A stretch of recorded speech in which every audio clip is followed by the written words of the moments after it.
What was the standout moment for you in this entire series, this 3-match series? Well, it's difficult because there were such standout moments that difficult to pick one.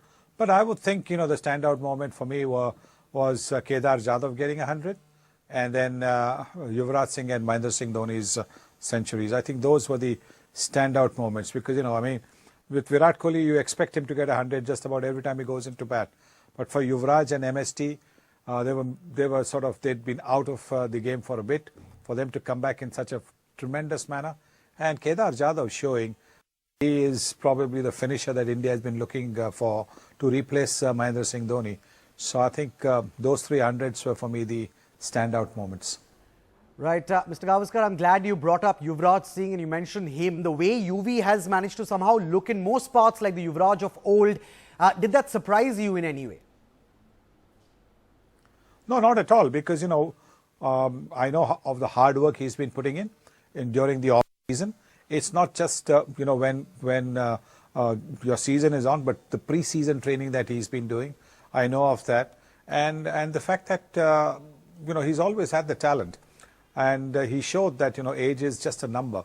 As long as you're working hard, you're keen, you're enthusiastic, you will do well. And that's what he's shown. Right. Another man who really stood out, Mr. Gavaskar, was Kedar Jadhav, adjudged the man of the series. Do you think this series against England was perhaps the biggest turning point in Kedar Jadhav's limited overs career? Oh, yes, definitely. I don't think he had got the opportunities till then. He was coming in to bat in the final 8-10 overs. And in the 10 overs, you really can't make that much of an impact. He got the opportunity at Pune. Again, here at the Eden Gardens, he almost won the match off his own bat. And in Bhubaneswar, he came in and cracked, 8 or 9 ball, 21. So that shows that this guy can be the finisher that India is looking for.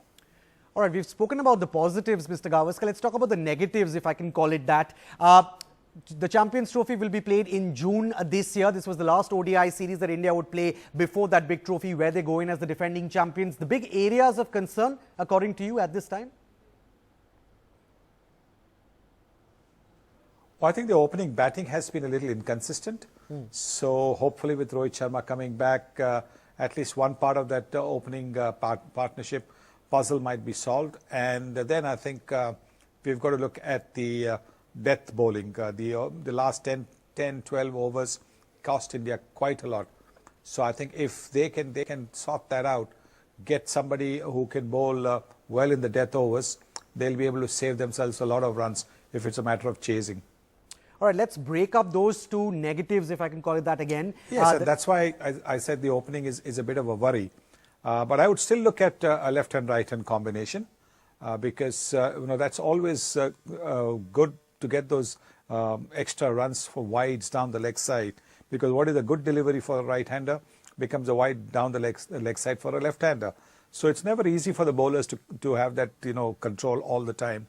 And so a left-hand, right-hand combination at the crease makes a difference. But you're right. I think Rahul's failures as well as Dhawan not striking form certainly is something that the think tank will be a little bit concerned about. All right, we've spoken about the opening being a concern. Mr. Gavaskar, is the death overs bowling a problem that you think can be perhaps realistically ever fully fixed in the future? Well, I think we've seen Bhuvneshwar Kumar improve as a bowler in the death overs with his Yorkers that he bowls. He bowls them flat, he bowls them under the bat. So I think he's practiced hard and he's got it right more times than not. So I think that's something that can be done with practice and sincerity. And he's not even express. So somebody who's an express bowler, if he can get the Yorkers right, he'll not only get dot balls, he'll get wicket dot balls. So it's something that can be done, but you've got to apply your mind if you've got to practice sincerely. Right. Will it be difficult, do you think, to prepare for the Champions Trophy in June, considering it's still over 4 months away and no ODI cricket for Team India in between? It doesn't matter because the IPL will be sort of practice for that. If you do well in the IPL in a much shorter format than the 50-over format, then I think you will be better prepared for the 50-over format as well. Right, and one final question, sir. Overall, how do you rate this current Indian ODI team? Do you think it's the best unit in the world? And if not, which team in the context of the Champions Trophy do you think can beat Virat's boys? I think England is a team to watch out for. Australia is coming on well too.